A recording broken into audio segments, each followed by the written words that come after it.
Feliz sábado, hermanos. Amén. Amigos y hermanos, bienvenidos a esta continuación del tema ¿qué o cómo fue recibido Jesús en el cielo?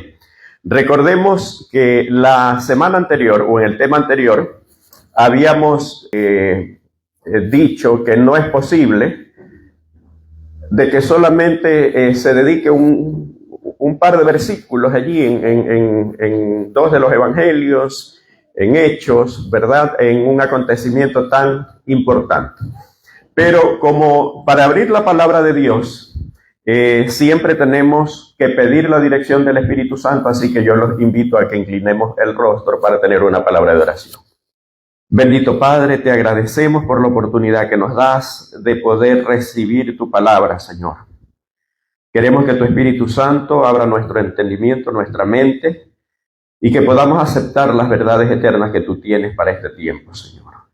Bendice a las personas que están en esta tu casa de oración y bendice a los hermanos que a través de todo el planeta, Señor, se conectarán o podrán ver esta predicación, Señor, que tú tienes para ellos, que conmueva sus corazones y abra su entendimiento para que puedan recibir tus enseñanzas y ponerlas por obras. Queremos que te quedes cuidándonos, protegiéndonos, dirigiéndonos y que perdones nuestros pecados en el nombre de Jesús. Amén.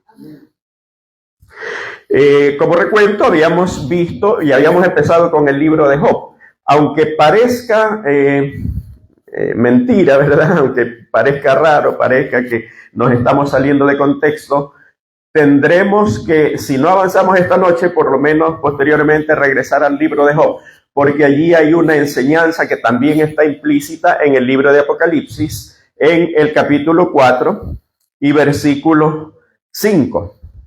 Entonces, habíamos empezado con el libro de Job, habíamos visto Apocalipsis 4 y 5, ¿verdad? Habíamos visto Hechos, la Ascensión, habíamos visto San Marcos. Y sin embargo, como por asunto de tiempo nos quedamos ahí sin poder hacer estudiar la correlación que existe entre un texto y otro. Es algo que vamos a ver ahora. Y quizá en el tema anterior, algo que por asunto de tiempo se me pasó por alto decir, es que cuando habíamos hablado de la mujer que había sido encontrada en adulterio y que se la trajeron a Jesús y que había tomado como referencia este acontecimiento y que era una prueba para Jesús porque si decía que la apedreen, no solamente de indolente se le iba a acusar, sino que también se le iba a acusar de sedición ante César, porque el único que podría autorizar una muerte era César, ¿verdad? Y eso era lo que ellos buscaban. Y si decía que no, pues lo acusaban de estar en contra de la ley de Moisés. Esto solamente como para aclarar lo que habíamos dicho en el tema anterior. Ahora, ¿cómo es recibido Jesús en el cielo? ¿Y qué tiene que ver el texto de Apocalipsis capítulo 4 y versículo 5? ¿Verdad? Habíamos visto también en Isaías 66, 22 y 23, y ustedes han de decir, bueno, pero eso se habló en el tema anterior, pero no se dijo la relación que tiene con Apocalipsis capítulo 4 y capítulo 5. Entonces vamos a hacer un recuento de Apocalipsis 4, ¿verdad? Allí se lo titula en la Biblia como la adoración celestial. Dice, después de esto miré, y aquí una puerta abierta en el cielo, y la primera voz que oí, como de trompeta, hablando conmigo, dijo, sube acá y yo te mostraré las cosas que sucederán después de esto. En el cielo, desde el cielo recibe una voz y a Juan se lo invita a subir, ¿verdad? Al instante yo estaba en espíritu y aquí el trono establecido en el cielo y en el trono uno sentado. Ahí es cuando ve, y ya habíamos aclarado la semana anterior, de que el que está sentado en el trono, que dice el versículo 3, desde el versículo 2, y el aspecto del que estaba sentado era semejante a piedra de jaspe y de cornalina, y había alrededor del trono un arco iris semejante en aspecto a la esmeralda, y alrededor del trono había 24 tronos, y vi sentado en los tronos a 24 ancianos vestidos de ropas blancas con coronas en sus cabezas.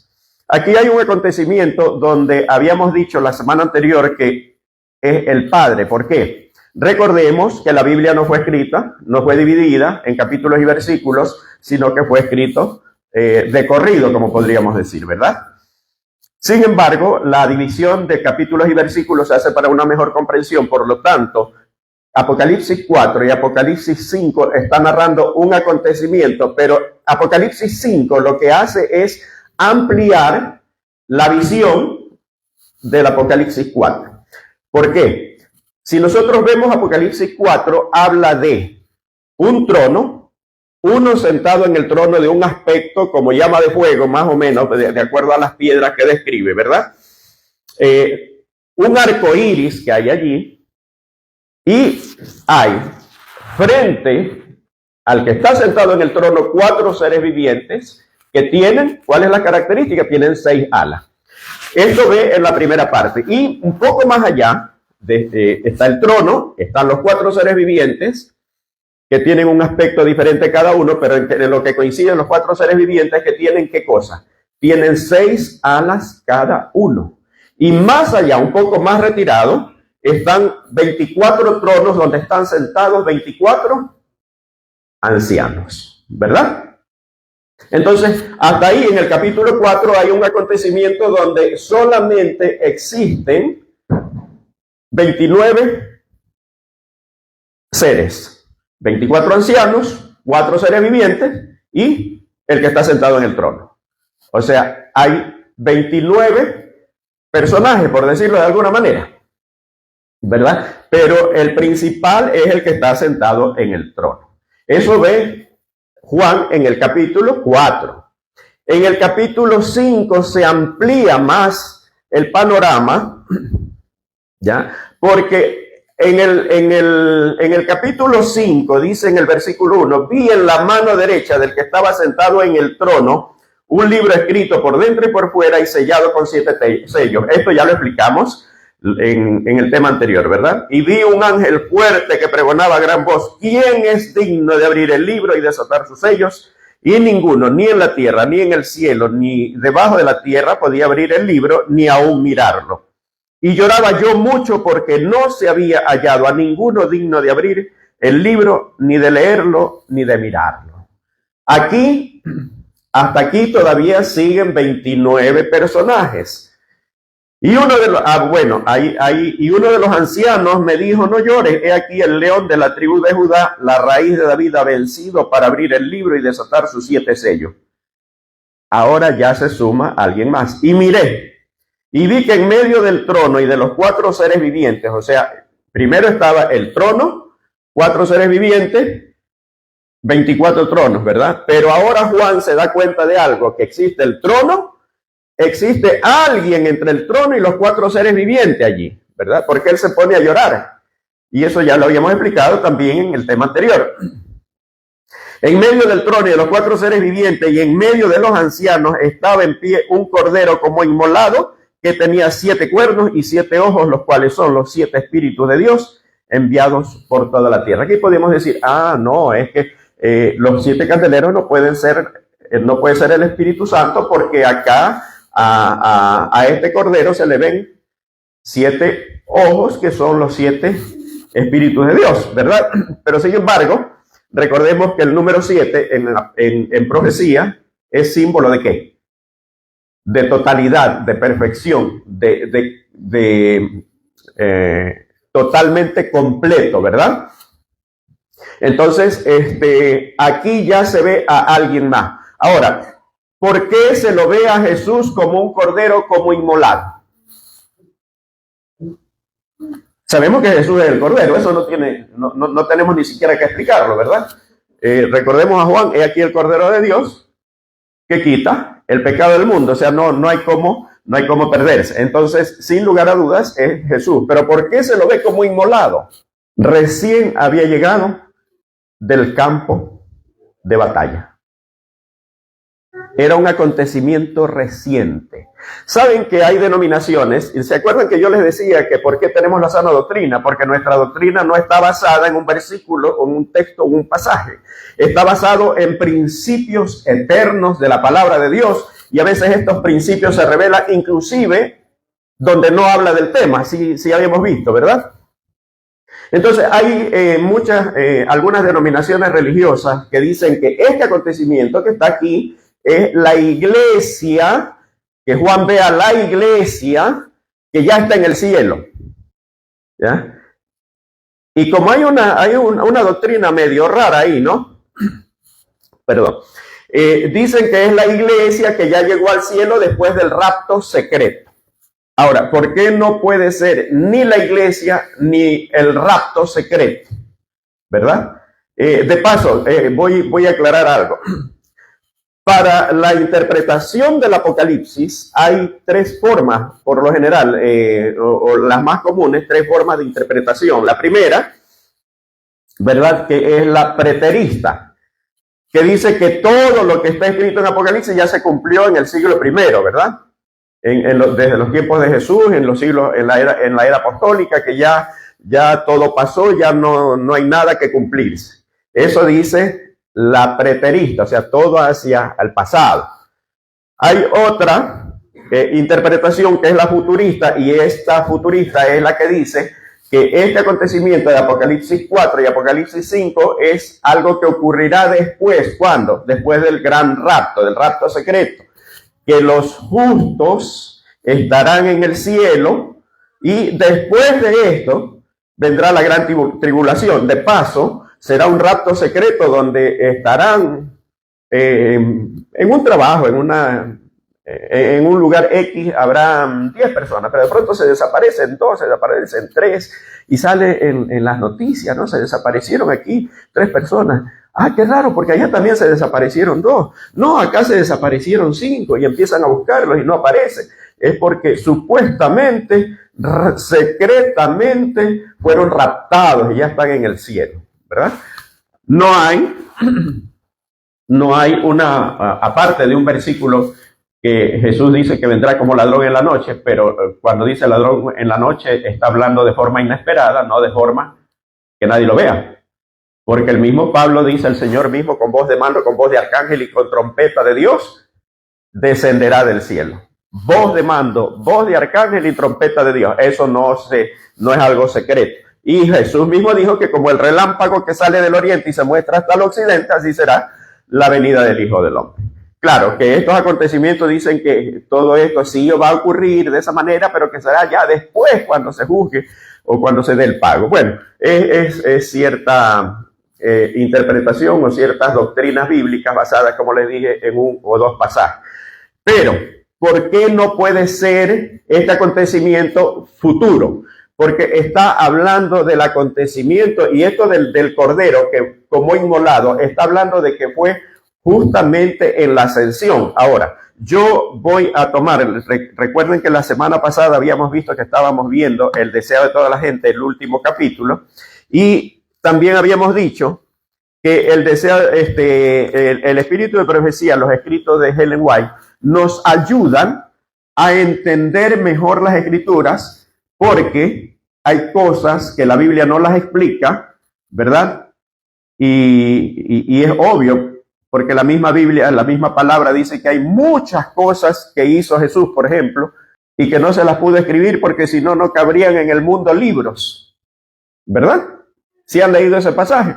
Bueno, entonces hay cosas que no están explicadas, pero sin embargo, para una mejor interpretación, un mejor entendimiento, pues, la iglesia adventista ha sido o ha recibido la revelación del espíritu de profecía. Miren lo que dice acerca de la ascensión de Jesús, que es el tema. Está aquí, ¿verdad? Apocalipsis 4 está sucediendo en el cielo. Al mismo tiempo de Apocalipsis 4 está sucediendo acá en el Monte de los Olivos, dice el deseo de toda la gente. Al llegar al Monte de los Olivos, desde ahí ascendió Jesús, ¿verdad? Jesús condujo al grupo a través de la cumbre hasta llegar cerca de Betania. ¿Qué era Betania? ¿Algún acontecimiento que recordemos de Betania? Allí vivía Lázaro y sus hermanas, ¿verdad? Allí hubo un acontecimiento que fue la resurrección de Lázaro, ¿ya? Rayos de luz parecían irradiar de su semblante mientras los miraba con amor a los discípulos. No los reprendió por sus faltas y fracasos. Las últimas palabras que oyeron de los labios del Señor fue palabras de la más profunda ternura. Con las manos extendidas para bendecirlo, como si quisiera asegurarle un cuidado protector, ascendió lentamente de entre ellos, atraído hacia el cielo por un poder más fuerte que cualquier atracción terrestre. Ahí es cuando empieza la ascensión. Por motivos de tiempo y porque tenemos que ir con muchos pasajes más y otros acontecimientos, vamos a resumir y a resaltar las partes más sobresalientes, ¿verdad? Cuando Jesús empieza a ascender, ¿qué dice? Que estaban ellos mirando, ¿verdad? Dice Hechos. ¿Y qué pasó? Y se pararon dos ángeles al lado de ellos y le dijeron, varones Galileo, ¿qué están mirando ustedes al cielo, verdad? Eso dice la Biblia. Este mismo Jesús que ha sido tomado para ir al cielo a sí mismo, de esa misma manera vendrá. Y aquí hay otra lección que va quizá en contra de la famosa doctrina del rapto secreto. ¿Los discípulos lo vieron o no lo vieron ascender? Y cuando Jesús venga, habrá que verlo, porque de la misma manera que se fue, vendrá. Y lo dijeron los ángeles. No lo dice la iglesia adventista, lo dice la Biblia y lo dicen los ángeles. Entonces, estos ángeles se quedan allí. Y dice que estos ángeles pertenecían al grupo que habían estado esperando en una nube resplandeciente para escoltar a Jesús hasta su hogar celestial. ¿Qué era la nube que vieron? Eran ángeles. Recordemos que a partir del pecado, el ser humano ya no puede divisar, ya no puede visibilizar a los seres espirituales, a los seres celestiales. Ya no se puede. Excepto, Eliseo pidió a Dios que abra los ojos de su siervo. ¿Se acuerdan de ese acontecimiento? Y le dice, abre los ojos para que vea. Y en ese momento el siervo de Eliseo ve ¿qué cosa? Ve carros de fuego. Ve ángeles en carros de fuego que estaban protegiendo a Eliseo y a él. Entonces, obviamente, ¿qué es lo que ven los discípulos? Ven una nube. Pero ¿qué dice el Espíritu de Profecía que era la nube? Eran millones de ángeles que habían venido ¿para qué? Para escoltar a su comandante triunfante. Pero los discípulos vieron una nube. Ahora, dos ángeles haciendo un sacrificio, queriendo ir ya con Jesús allá, se quedan aquí, ¿no? Para consolar a los discípulos, para enseñarles y decirles, no estén viendo, tranquilos, no se preocupen, ¿verdad? Quizás haciendo un sacrificio, porque ¿quién no quería estar con Jesús en ese momento que va ascendiendo? Habían estado esperando, imagínense, 33 años, viendo sufrir a Jesús. Y viéndolo victorioso, ahora queriendo acompañarlo, pero tienen que quedarse un tiempito más para animar a los discípulos. Obviamente, según Hebreos 1:14, dice que los ángeles son seres ministradores a favor de ¿quiénes? A favor de nosotros, y tuvieron que cumplir su obligación con los discípulos, ¿verdad? Entonces, ¿qué más sucede? Ahora, vamos a ir, como le dije, solamente con las partes más importantes. Todo el cielo estaba esperando para dar la bienvenida al Salvador a los atrios celestiales. Mientras ascendía, iba adelante y la multitud de cautivos libertados en ocasión de su resurrección lo seguía. La hueste celestial con gritos y aclamaciones y alabanzas y canto celestial acompañaba al gozoso séquito. ¿Se acuerdan que cuando Jesús muere hay una resurrección especial, ¿verdad? Eran las primicias. Va Jesús ascendiendo, van sus primicias y ahí van los ángeles cantando. ¿Hasta cuándo? Hasta cuando llegan a la ciudad. ¿Por qué entonces en Apocalipsis 4 se ve que solamente hay 29 seres? Porque los millones y millones de ángeles estaban acompañando a Jesús. ¿Qué tiempo sucede entre Apocalipsis 4 y 5? No sabemos.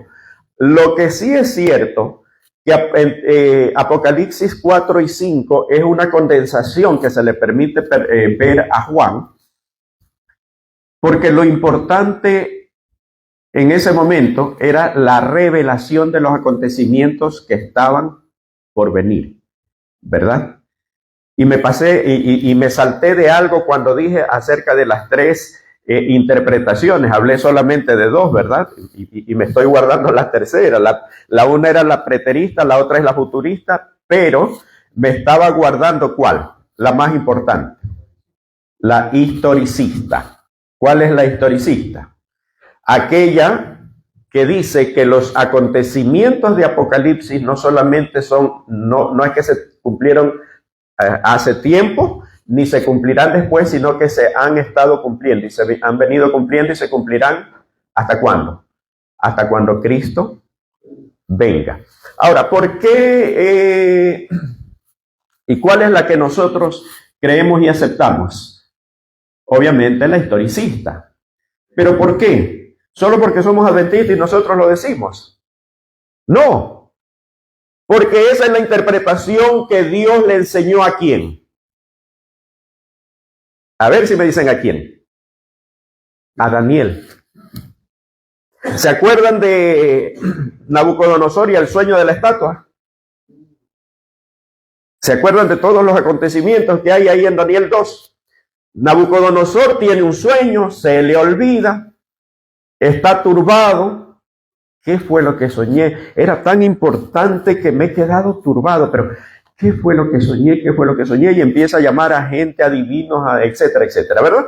Quiero que me interpreten mi sueño, pero no solo que lo interpreten, quiero que me digan cuál es el sueño porque se me olvidó. Y dice, pero traen a los agoreros, a divinos, etcétera, etcétera, y a todos los que predicen el futuro, según ellos, ¿verdad? Y le dicen, oye, pero nadie ha pedido cosas jamás. No, es que si ustedes no me dicen el sueño y su interpretación, pues se muere. Pero es que, ¿quién pidió eso? Me imagino que le dijeron, mira, si lo mismo sucedió en Egipto, pero por lo menos él sí se acordó, pues, ¿verdad? Se acordó del sueño, se acordó de las espigas, se acordó de las 7 vacas flacas y vacas gordas. Pero tú estás diciendo que ni siquiera te acuerdas del sueño, pues. Nadie ha hecho eso. Entonces Daniel interpreta el sueño. ¿Y qué le dice Daniel? No vamos a ver los textos porque ustedes conocen el pasaje, conocen Daniel, pero si pueden leer desde el versículo 36, si no estoy equivocado, hacia adelante, Daniel empieza a interpretarle y le dice, mira, tú, oh rey, eres la cabeza. O sea, ¿qué le quiere decir con eso? La cabeza de oro eres tú, que le quiere decir, es un acontecimiento que se está cumpliendo ¿desde dónde? ¿Desde cuándo? Desde este momento, porque tú eres la cabeza de oro. Y después vendrá otro reino que no será tan fuerte como el tuyo, después vendrá otro menos fuerte, y finalmente habrá uno que será en parte fuerte, en parte no tan fuerte, porque es la mezcla del barro y del hierro. Tendrá una parte de barro y otra parte de hierro, y después vendrá una piedra. Entonces le hace una interpretación, ¿qué cosa? Historicista, desde el momento del reino de Babilonia hasta cuándo, hasta cuando Cristo venga, que es la piedra que desmenuza toda la estatua. ¿Ya? ¿Estamos o no estamos? Ese es el método que Dios le dice a Daniel. Y Daniel, en el capítulo 12, también Dios le dice a Daniel, sella el libro hasta el tiempo del fin. Y en el tiempo del fin, ¿qué hace Dios? Muestra la revelación, que eso significa Apocalipsis. Si Apocalipsis es la revelación, y si Dios a Daniel le muestra que el método de interpretación es historicista, es obvio que el mejor método de interpretación de Apocalipsis es el historicista. ¿Estamos? Entonces, dicho esto, y disculpen porque me estaba olvidando, después iba a tener que en el próximo tema pasar a explicar esto en buena hora, que pude pagarles la deuda. Entonces, estábamos en la ascensión, ¿verdad? Va ascendiendo ahora con los millones de ángeles celestiales. Dice que iba para coger el hilo nuevamente, mientras ascendía iba delante y la multitud de cautivos libertados en ocasión de su resurrección lo seguía. La hueste celestial con gritos y aclamaciones de alabanza y canto celestial acompañaba al gozoso séquito. Al acercarse a la ciudad de Dios, la escolta de ángeles demanda: alzad, oh puertas, vuestras cabezas, y alzaos vosotras puertas eternas, y entrará el Rey de Gloria. Eso dicen los ángeles, ¿verdad? Estamos estudiando Salmos y hemos visto la coincidencia de los acontecimientos de Salmos, ¿verdad? Unos salmos escritos que se repiten en el Nuevo Testamento, se repiten en la vida de Jesús. Jesús citó algunos de sus salmos. Jesús dijo que su vida era parte de los salmos, ¿verdad? Y aquí, ¿qué es lo que se cita? Se cita Salmos, ¿verdad? En concordancia con lo que, miren qué coincidencia, con lo que estamos estudiando, ¿verdad? Los salmos tienen una razón de ser y eso lo hemos estado estudiando. Entonces dice: gozosamente los centinelas de guardia responden: ¿quién es este Rey de Gloria? Dicen eso no porque no sepan quién es, sino porque quieren oír la respuesta de sublime loor. Jehová, el fuerte y valiente, Jehová el poderoso en batalla, alzad, oh puertas, vuestras cabezas, y alzaos vosotras puertas eternas, y entrará el Rey de Gloria. Vuelve a oírse otra vez: ¿quién es este Rey de Gloria?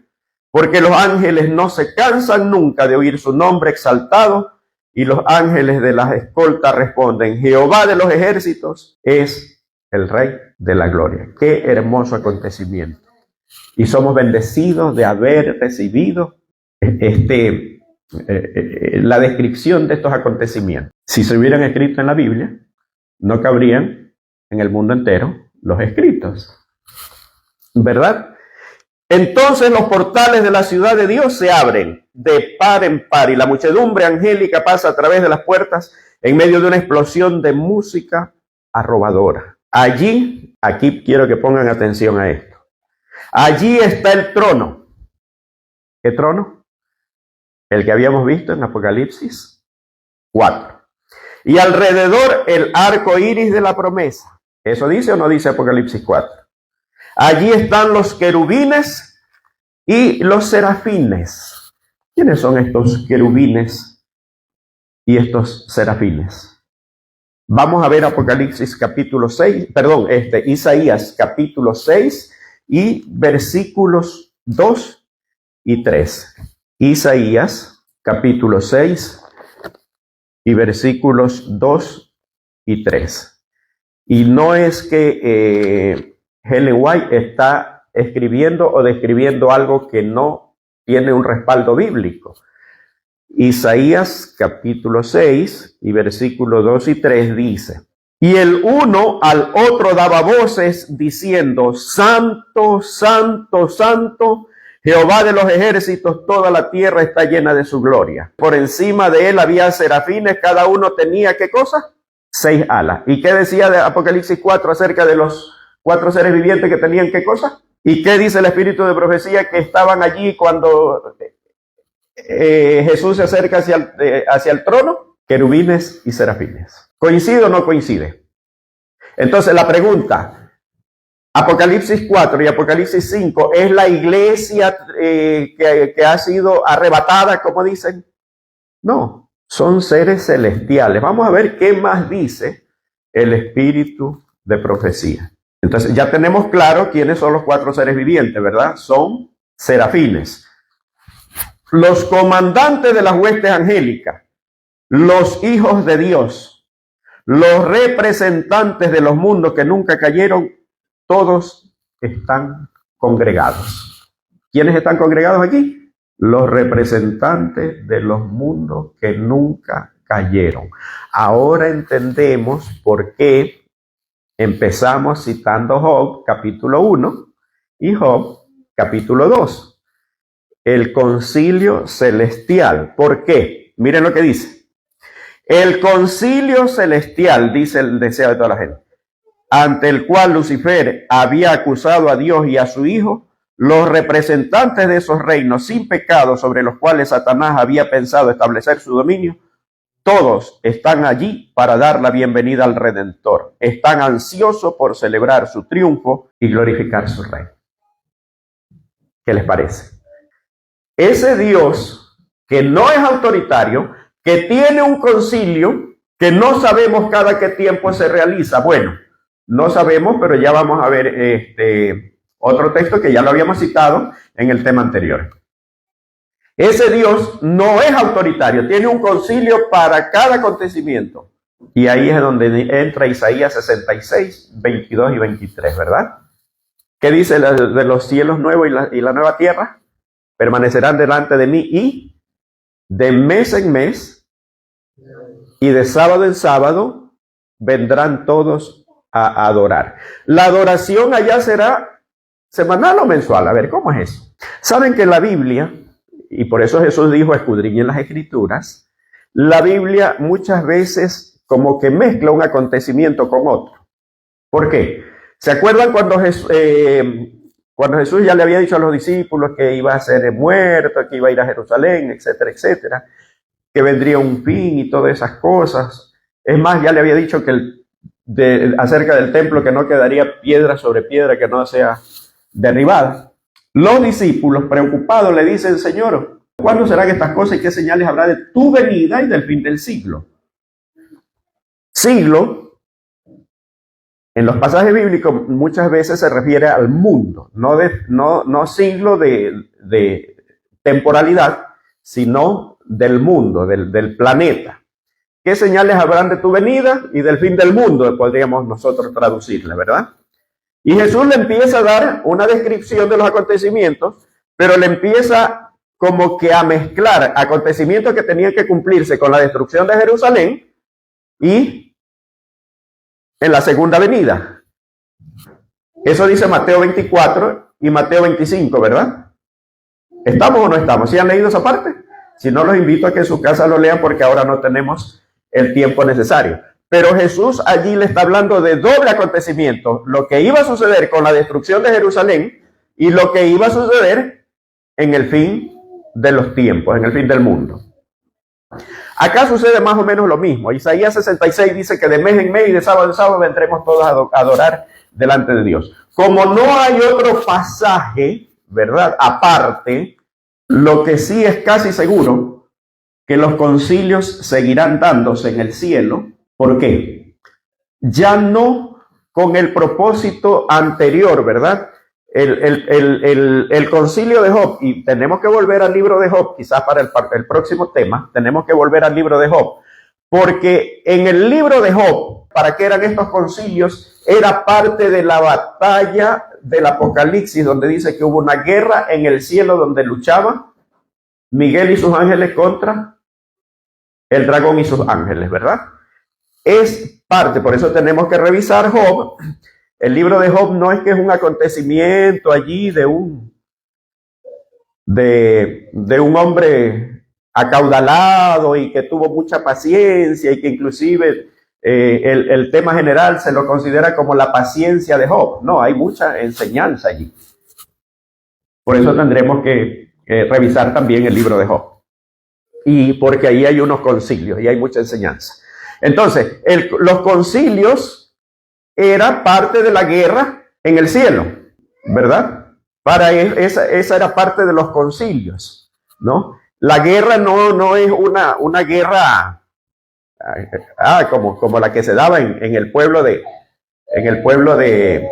Israel, ¿verdad? Que luchaba contra los asirios, que luchaba contra los cananeos, ¿verdad? No. Es una guerra totalmente diferente. Eso lo explicaremos cuando revisemos nuevamente el libro de Job, que por asunto de avanzar no nos podemos centrar allí. Entonces dice que el concilio celestial ante el cual Lucifer había acusado a Dios y a su Hijo, los representantes de esos reinos sin pecado sobre los cuales Satanás había pensado establecer su dominio, todos están allí para dar la bienvenida al Redentor, están ansiosos por celebrar su triunfo y glorificar a su Rey. Entonces, los 24 ancianos no es pues el simbolismo de la iglesia que ha ido después del rapto. No, es un concilio.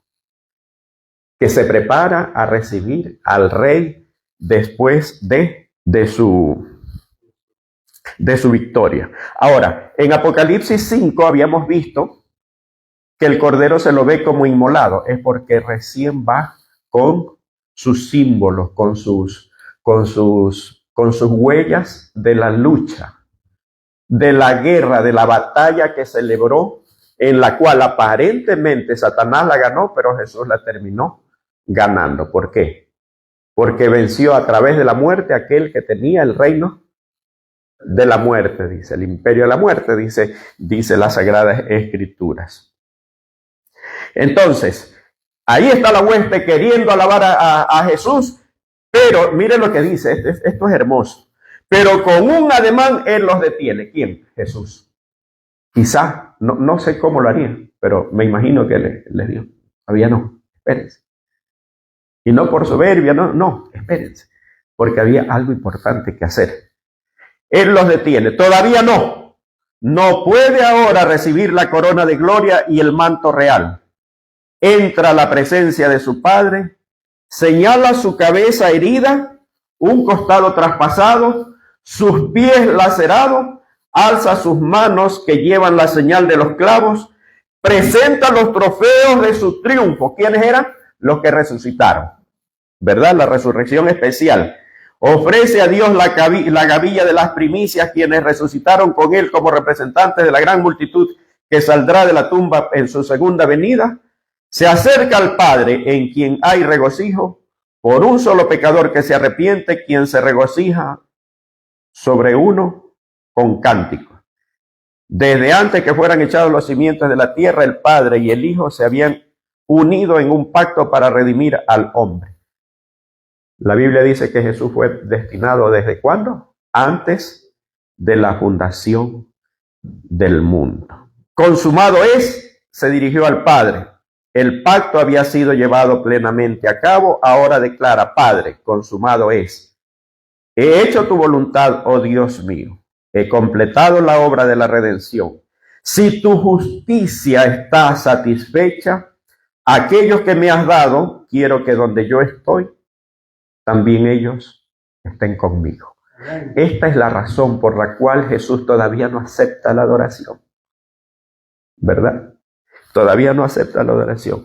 Entonces se oye la voz de Dios proclamando que la justicia está satisfecha. Satanás está vencido.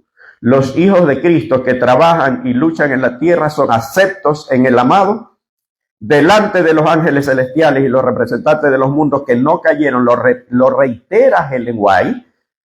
Son declarados justificados. Donde Él esté, allí estará su iglesia. La misericordia y la verdad se encontraron, la justicia y la paz se besaron. Los brazos del Padre rodean al Hijo y se da la orden: adórenlo todos los ángeles de Dios. Y ahí empieza la adoración. Qué hermoso. Un acontecimiento tan grande, tan solemne, tan importante, no podía quedar desapercibido. Esto es lo que sucedió en el cielo cuando Cristo ascendió. Y yo lamento mucho por aquellas personas que creen que hay una doctrina en esto. Por eso les decía, es muy difícil fijar una doctrina en un solo versículo, porque de pronto el resto de la Biblia viene y lo derrumba como castillo de arena. Porque la Biblia se basa en principios. Sus enseñanzas están en base a principios. Y aparte de eso, el ser humano ha llegado al momento donde se ha fabricado a un Dios de acuerdo a su concupiscencia. O sea, yo me imagino a Dios así y por eso Dios tiene que ser así. Algún día veía un video de alguien que dice que es uno de los eruditos de los unicitarios, la Iglesia Pentecostal Unitaria, o más comúnmente conocidos como Jesús solos, así se los conoce, ¿no? Y explicaba un texto de Efesios, donde dice el apóstol Pablo, pues, que la recompensa que recibió Jesús fue sentarse a la diestra de Dios. Entonces, en vez de explicar el texto, él dice: pero ¿cómo se sentó a la diestra de Dios? Que Cristo es Dios. ¿Y dónde está? Entonces ya no es un Dios, son dos dioses. No tenemos tiempo, pero Nabucodonosor pensaba igual.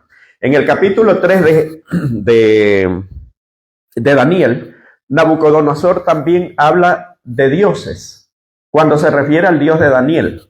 Obviamente, Daniel es una de las pocas partes que se escribió en el idioma arameo. Recordemos que el Antiguo Testamento fue en hebreo, una parte en arameo, que es parte del libro de Daniel, en arameo.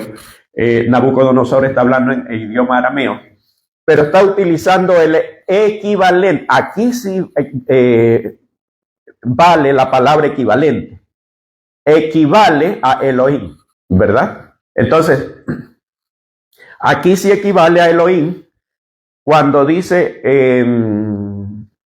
varias veces en Daniel 2, en Daniel 3, Nabucodonosor habla de los dioses de Daniel y utiliza en arameo una palabra que no es Elohim, sino Aloim, que es equivalente a Elohim. Claro que con esta palabra Elohim en arameo también se referían a sus dioses, ¿ya? Pero era una forma quizás de ellos de poder interpretar. Entonces, ¿qué es lo que pasa con el mundo cristiano? Que como yo me imagino a Dios de esta manera, y como la Biblia acá no dice como yo me imagino a Dios, entonces trato de buscar una interpretación y la interpreto y la interpreto. Entonces yo veía este video y este señor, en lugar de explicar el texto, solamente se preguntaba, entonces, ¿qué son dos dioses? Dos cabezas, ¿qué es un fenómeno? Entonces ya no es un solo Dios, entonces somos idólatras. Pero nunca explicó el texto. ¿Por qué? Porque cuando se mantiene una doctrina en base a un pasaje bíblico, no tiene explicación. No hay explicación, porque la Biblia se explica sola. Por ejemplo, en la visión de Apocalipsis, los 4 seres vivientes, ¿quiénes son? Son serafines. ¿Por qué? Porque en Isaías lo dice. Pero ¿sabe cuál es una falencia del mundo cristiano actual? Que dice, no, es que el Antiguo Testamento ya pasó, ya no es para nuestros tiempos. Yo pregunto, el primer discurso de Pedro, cuando se convirtieron 3.000 personas, ¿en qué se basó su discurso? En el Antiguo Testamento. ¿O no? Entonces pasó de moda el Antiguo Testamento. Sirvió para la conversión de 3.000 personas, obviamente, por el poder del Espíritu Santo que ya había sido derramado. Y es algo que veremos, lastimosamente ya se nos fue el tiempo. Pero aquí donde vemos el Espíritu Santo como 7 candeleros, ¿verdad? Alguien puede decir, no, es que ese no es el Espíritu Santo. Porque son 7 candeleros.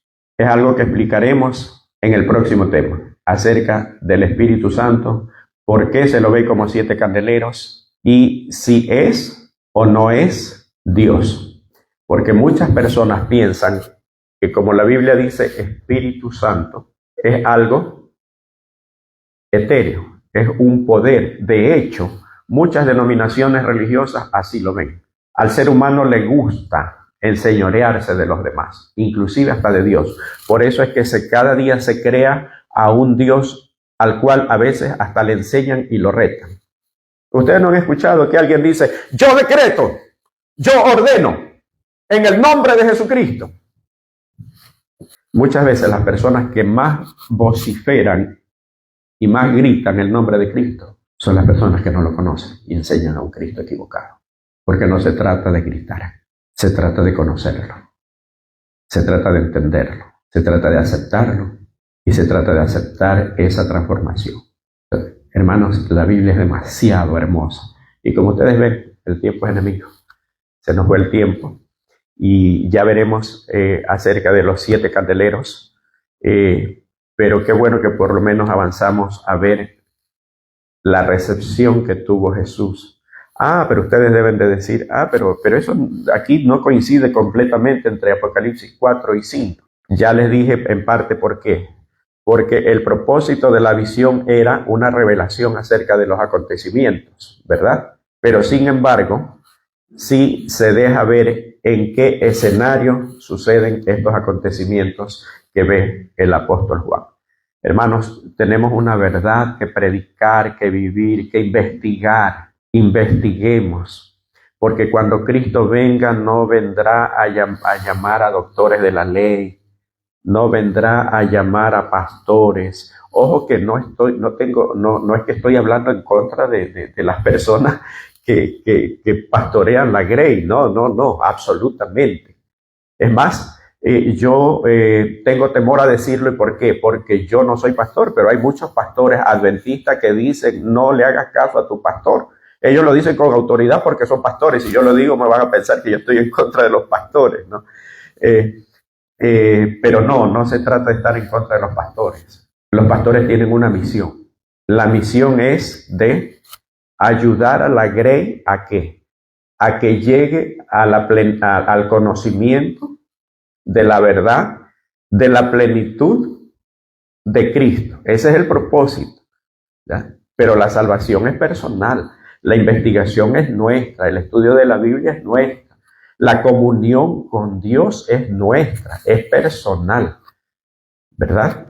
Entonces, es necesario que nosotros estudiemos estos temas, son tan hermosos, de verdad que yo soy, si no encuentro otro término, pero lo que puedo decir, soy un apasionado de la Sagrada Escritura. Entre más leo, me da como así, como más sed, más ganas de seguir investigando y cuando Dios me ayuda a entender un pasaje que de pronto no está tan claro, no quiero parar.